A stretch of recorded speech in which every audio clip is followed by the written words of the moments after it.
2025년 9월 28일 비나테 한담 시작하겠습니다. 오늘은 여행과 관광에 대해서 얘기를 드리려고 하는데요. 둘 다 짐을 싸서 집을 나서는 겁니다. 그런데 하나는 여행이고 하나는 관광입니다. 글자가 다르죠. 무엇이 다를까요? 나그네 려자의 행할 행자. 여행은 나그네가 길을 나서는 거고요. 관광은 살필 관자의 빛광자입니다. 그래서 관광은 빛을 살피는 겁니다. 근데 재밌는 게 여행이라는 글자의 여자하고 관광이라고 얘기하는 관자는 그 유래가 둘 다 주역의 64개의 그 뿌리를 두고 있습니다. 그만큼 삶의 이정표로서 중요하다는 이야기이기도 한데요. 관자는 주역의 20번째 풍지관에 나오는 거고요. 여행의 여자는 56번째 화산여에 나옵니다. 그래서 책하고 인터넷을 조금 뒤져봤는데요. 먼저 관광에 나오는 풍지관 괴의 모습, 위에 있는 이거 큰 짝대기 2개, 작은 짝대기 2개, 이게 위에 있다고 상괴라 그러고요. 밑에 있는 거를 하괴라 그러는데 위에 있는 이 상괴는 바람입니다. 풍지관의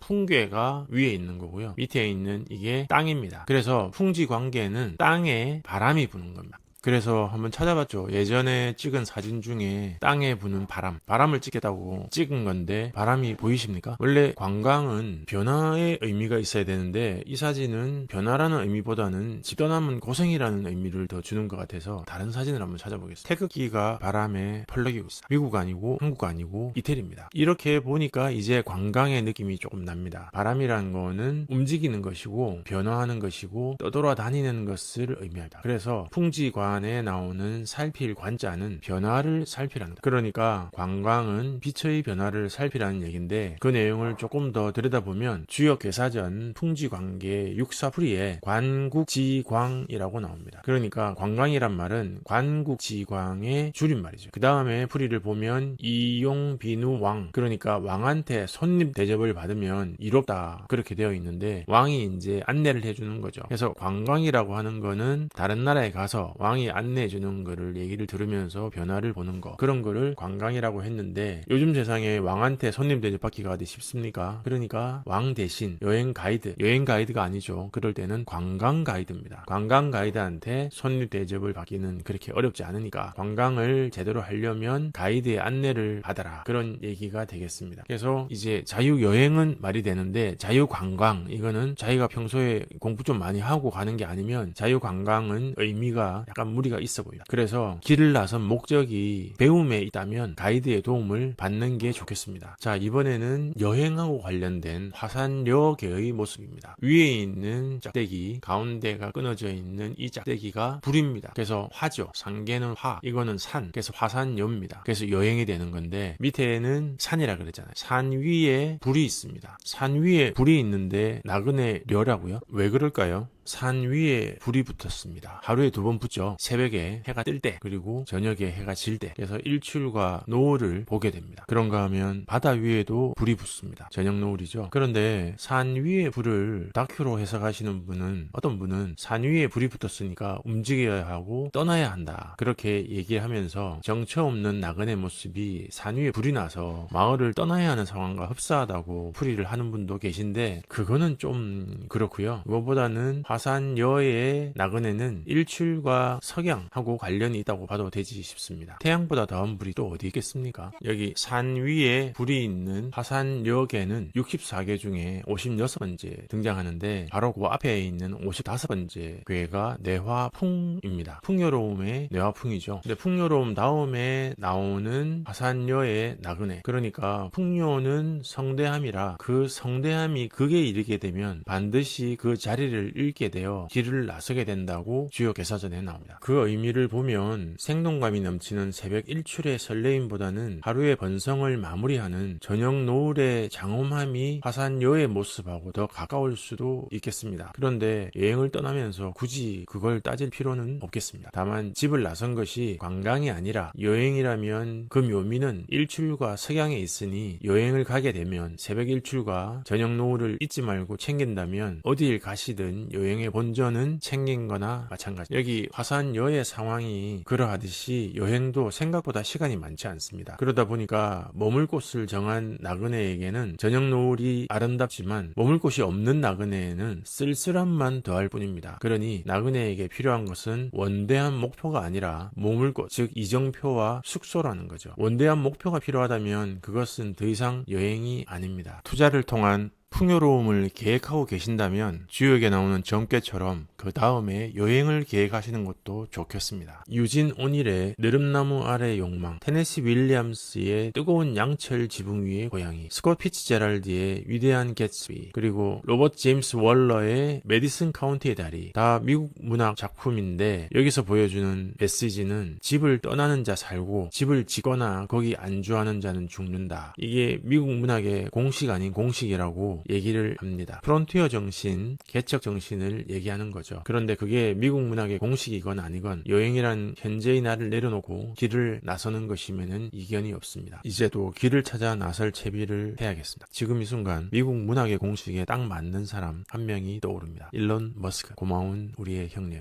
테슬라 이야기는 내일 드리는 걸로 하고 오늘은 비트코인 업데이트 드리겠습니다. 현재 비트코인은 여기서 고점을 찍었는지 아직 고점 갱신을 남겨놓고 있는지 모르는 시나리오 두 개를 놓고 현재 WXYXZ 세 번째 복합 조정이 내려오고 있습니다. 그래서 A, B, C, D, E 이 판은 A, B, C로 5연장 터미널을 만들었고 그 5연장 터미널 안에서 또 확산형 삼각형이 진행되고 있습니다. 이 파동이 마감되지 않았을 가능성이 있다고 얘기 드렸고 여기 WXY가 X가 되고 그래서 WXY, ABC 여기 ABC 하나 만들어졌거든요. 그래서 WXY가 D바가 되는 ABC, D하고 E바를 올리고 있는 것 같습니다. 그러면 현재 내려오는 파동이 A바, B바, C바, D바가 WXY로 진행을 해서 지금 올라가는 파동을 마치면 다시 E바가 내려올 예정으로 보입니다. 자, 그러면 얘는 어디까지 올라올 거냐? 지금 현재 A바가 여기서 시작해서 여기까지가 A바지 않습니까? 그러면 A바의 되돌림 0.5 정도는 되돌리고 내려가는 게 연장 파동의 기본인데 0.5도